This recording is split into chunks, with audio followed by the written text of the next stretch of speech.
ito? O, di mo pa aram? Anarin nga ni. Maray pa, aramon niya to ngunyan sa DCGB. Nata, ano man dapat kong maaraman dyan? Ata, magdaog kita. Aramon niya to ang kakaibang mga informasyon, mga istoryang mapapakinabangan bago ang panguntuhan. Totoo yan. Uya na ang programang Aramon Nyato digdi sa DCGB. Kaiba si Mardela. Aramon Nyato.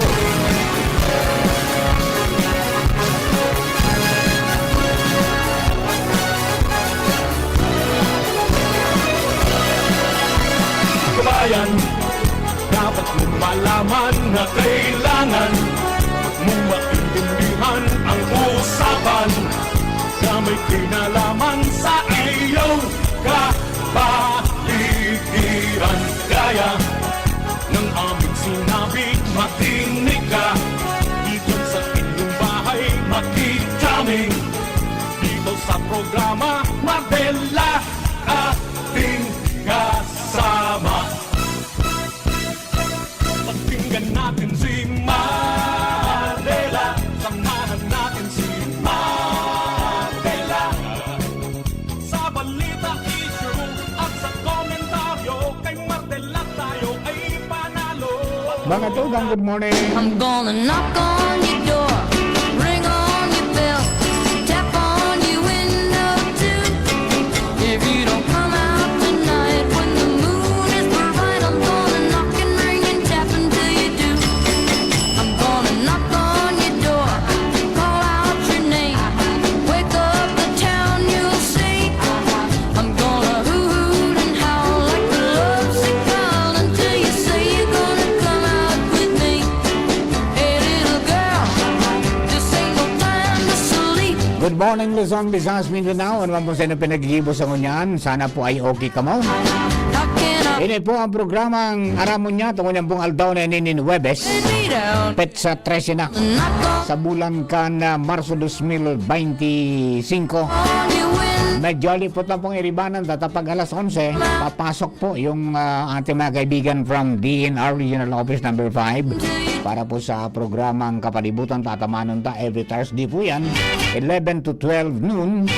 Para sabi nga ni Kayan, ma-update kita kan mga aktibidades kan sa tuya pong DNR as in attached agencies para pangataman as to ay pong kapalibutan. Siyempre ang mga ipinaiiral na batas para po magiyahan kita asin makatabang kita para po pangatamanan ang sa tuyang Mother Earth. Na maging sa itong parte na kambuhay ta, I'm gonna knock mga tugang your door. ang pag-ataman sa tuya pong kapalibutan. Ako ba sa anong lingkod, Mardela, dahil iba, sanit sa napirutian. Technical side, yaman po dyan si Ronald Baldo, DCGB Social Media Department, yaman dyan mga tugang si Jerome Nico Martinez, I'm gonna knock mantang yaon sa and ring and tapping newsroom, and tapping. si Angel Mustaza at saka si Jenny Matthew Balyaran, Ciara Mel Leron, dyan po sa DCGB Gonna knock on Social DCGB Assistance Center, Production Assistance Center. Hello sa Mega Force Patrol. Diba sa mga birthday celebrators, happy birthday, many returns of the day, more life, prosperity, and happiness.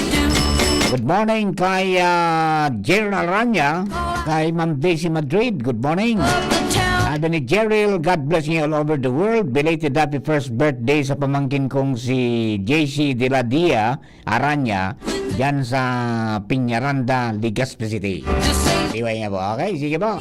Sa mga tabay ta sa dyan po sa Australia, sa Queensland, Australia, si Jeffrey Santos. Good morning po tabi, Sir Jeff. with you up. Maraming salamat sa panago sa pagantabay. Gonna knock Bano, mga tugang duman po sa mga kababayan tao, ingat-ingat kita tabi, ha? Extreme, ano yan, heat, ang namatayan sa nagkabira pong palibot, pagkatapos sa tuya, digdi sa albay, mga tugang, medyo halangkaw man, kaya pasiguro lang po kita tabi, padagos ang pagsunod ta, duman sa pangapudan kan Pag-asa, sa pangapudan po kan Department of Health, para po dahil kita mabugtak sa alanganon, dahil kita mamiligro sa mga helang na didara, mga tugang kan sobrang init na namamatian niya to. yung heat index, ano. Parang minsan minalangkaw, minsan minababa. Pero yan po tabi, ang tugon baga, basta po na alas 10 ng aga hanggang alas 3 ng paghahapon, iwasan ta po na ma-expose sa direct sunlight para po maiwasan tang makunyan. Magkaigwanin heat exhaustion, magkaigwanin ito po na heat cramps, as in magkaigwanin mga rashes. Pigsa-suggest nga ni Bagaluman, lalo sa mga nasa construction firm, may suggestion ng Department of Labor and Employment na sa mga kontratista o mga employers na magkaigwa ng at least 30 minutes break. Diyan po sa inda pong pagtatrabaho, tangani na ma-recharge ang satuya pong mga lawas. No? So, mantiniron lang na mag-inom po ng tubig. Tangani pong ma-hydrate kita pirmi. Tanganing day kita magkaigwa ng problema sa buhay ta. Ayo ba? Alright, congratulations pala mga tugang sa satuya pong Department of Tourism Regional Office number 5. Padakos na silang espersos na mapakusog ang turismo digdi po sa tuya pong palibot. And may nangyari na po na mga, sabi nga ni Kayan, development. Talagang day nagpundo mga tugas to yung Regional Director Herbie Aguas sa paglibot sa iba-ibang mga lugar. And kasuod yaon sinda duman sa partido sa Camarines Sur, kaibanan si Secretary Cristina Frasco, iyo pala sunailing ni Angel na nag-abot niya sa Airflow, nakaluna niya sa Airflow, nag-abot niya sa BIA, ito pala sa Pigduman. Inaugural na kaya ito pong kainit-init sa Bicol Region, mga tugang na rest area. Magayon yung rest area duman sa partido. May kompleto, no, may pasalubong center pa. And nagmamautan sa tuyang regional director na hopefully itong mga lugar na talagang pigdadayo ng mga turista magkaigo ng mga silinggan, tangani po na may dudumanan sa mga kababayan, sa mga turista ta, o maski nagbabiyay, pwede ka mag-drop by duman. Ayan. Ready ka na, Jerome? Ayan. Nangunta si Secretary Frasco mismo duman sa pag-describe mga tugang sa ito pong rest area sa partido. Kainot-inot po yan sa Bicol Region. Takang tigwa dati na rest area duman sa may parte Cam Norte. Haluyuno na. Kana-assign pa ako duman na 20 taon na nakalihis. Ikaw duman dati, duman sa Bicol Natural Park o National Park. Pero ngayon wala na ito nawala na nawala na. Hindi na maganda ang kalagayan. Okay. Pero ito, iniingon yan, mga itong naginibo, magayon po ang pagkagagibo. Tingnan natin, malipot man lang po si Secretary Cristina Frasco kang Department of Tourism tabi. We're here in San Jose Partido in the beautiful province of Camarines Sur to launch Bicol's very first tourist rest area, which provides convenient amenities for tourists, from clean restrooms with showers, PWD, women and child-friendly facilities, amenities such as a charging station, very beautiful lounge and cafe, as well as a pasalubong center to sell local goods by our small and medium enterprises. We invite everyone to visit any of our tourist rest areas across Luzon, Visayas, and Mindanao, as we invite all of you to discover the many reasons to love the Philippines. Ayun lang, si Secretary Frasco naging endorser ka nga rest area. Pero makita igwa, sana magkaigo din dyan sa Happy Island, Ma'am Carmel. Dyan po sa DOT, sa tourism office kang Katanduanes. And then siyempre dapat dili sa Albay din, di ba? Tangani na yan, maging kompleto ang mga dudumani. Pasalubong centers, mayroon na, di ba?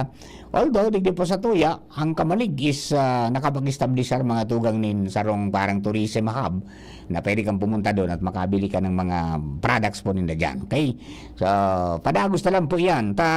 Sabi tangani, yan pong turismo, saro yan sa nagbubusol mga tunging kang pag-angat kan ekonomiya.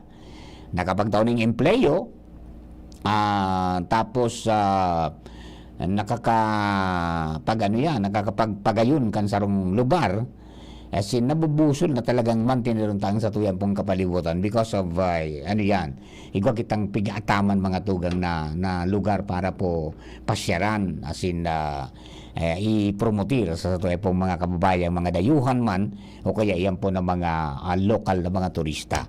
Iyan po yan na padagos po ang pagbubusol kayan because sabi ta nga may parallel economy yan. Magpondo man sa transportasyon, sa pagkaon, sa istaran, sa mga pasalubong, gabos na dakol po ang mga nakikinabang dyan po sa sa turismo. Iba na ngunyan ang dalagan, because before parang hindi yan pinapansin ng mga even ka mga local government units, di ba? Kumbaga seasonal lang kayo. Pero ngunyan nag-ibuan din ng paagi because of infrastructure, tourist infrastructure facilities, mga tugang, tourism infrastructure facilities, pagibo, arugan maises, yung mga lugar na pigkukondensyonan. Iyan ang nagbusol actually, ngata uminangat kimaray ang Sorsogon. Despite of the road networks na pinagibo, aside kayan, nagpagibo sinda mga tugang ning mga lugar na pwedeng pagdumanan kan mga pagibuhan mga tugang ning mga conferences and seminars. Hindi man salbay iyo man, pero dakol pa kitang dapat garong gibuhon. Tangani po na sabi baga ni Congressman Joey, iyan ang talagang dream niya na madaog ang Sorsogon. Tangon niya number 4 na sa ng Albay, dati number 1 kita na pinanggang dayo. Pero yan ang secret ng Sorsogon is aside from sumagayon sa mga dudumanan, pinakrakray sa mga tinampo, mga tugang, pati yung telecommunication, yung mga lugar na pwedeng pagdausan ng malalaking pagtitipon. Actually, gisalbay niya niyan sa mga mga registrars, diba? Nagtitripon ng tulong aldaw sinda sa LC3. Ayan. Pero iyo pa yan, igwa pa po ng mga pinagigibo ng mga meetings in places na pwedeng pagdausan ng talagang di dayo man talaga. And pag nagdyan yan, ginibang convention sa lugar, natural, mga tugang may po yan, may epekto na sa turismo. Kasi di man yan madyan na mga seminar sana, mahanap po yan yung mga lugar na pwedeng magpapasyaran, makaon-kaunan, makuhaning pasalubong, pagkatapos makalunad sa transportasyon, kadakol po yan ng mga pwedeng gibuon. Kaya padagos lang ang pagbubusol sa turismo. So, saro yan na yung tourist rest area, saro yan po sa requirements man talaga na dapat ibugtak. Kaya sa mga LGUs pakusugon ta. Yan pong turismo sa kada lugar niya to. Hello kay Mark J. Sanchez, mga tugang, good morning. Yan po sa ASJ Farm sa San Agustin. Narin daw kami makapasyal dyan, Jay. Balikan ta sa kunyan. So sa imong dyan. So sa imong Peking duck. Kung kumusta na. Tsaka pa ang mga offerings ngunyan, lalo na ngunyan na summer, dyan po sa Indong Farm, na mapakinabangan kan mga turista ta, pagkatapos ka mga ka-farmers ta, di ba? So, yan po tabi, si Mark J. Sanchez, mga tugang, saropong awardee ni, grantee, kang youth program, kan Department of Agriculture, na mag-venture into business, di ba? So, ang sa iya po na pinagsumito naman at sina-aprobaran, mga to, ang tinawan siya ng seed money para po magpuning negosyo, yung pong Peking duck. Ngunyan, dakula na nakapagpaimsa na, din mga bunay. Nakapagdaos na. And nakakapag-deliver na nin mga itong, mga mag-agum-agum ngayon na kunyan, padis-padis na mga Peking duck. Yung lang sa iya, ang Peking duck po dyan, white, pure white, pure breed, nanyaon din sa iya. Okay, so sige matabi, Sir Mark J. At saka kay Bang Abunjo, at sa Indong bilog na pamilya, good morning lang po tabi sa Indo ka boss. Hopefully, malugaran kami ni Father mo, may makabalik ka mo dyan sa Indo. tanga ni na mag-istorya naman kita para duman sa tayong programang Boses Kang Kapalibutan. Kaya ma-schedule na lang po tabi kita. Yan. Pero kay Sir Alvin Huy, saan matatagpuan ang Josepina Memorial Hospital? Ang nangyari? Yung GBDAP ba ito? Ang GBDAP? Duman ni sa Ligaw. Tabi, sa Ligaw ni Sir Alvin. Naman sa bagong provincial hospital, yung provincial hospital to, Josepina Duran Memorial Hospital. Yan, yan po sa Ligaw. Okay? O paano? Larga na kita? Para na po muna ako, hindi po sa programa mga tugang. Tanga ni po na padaanin natin ang mga commercials.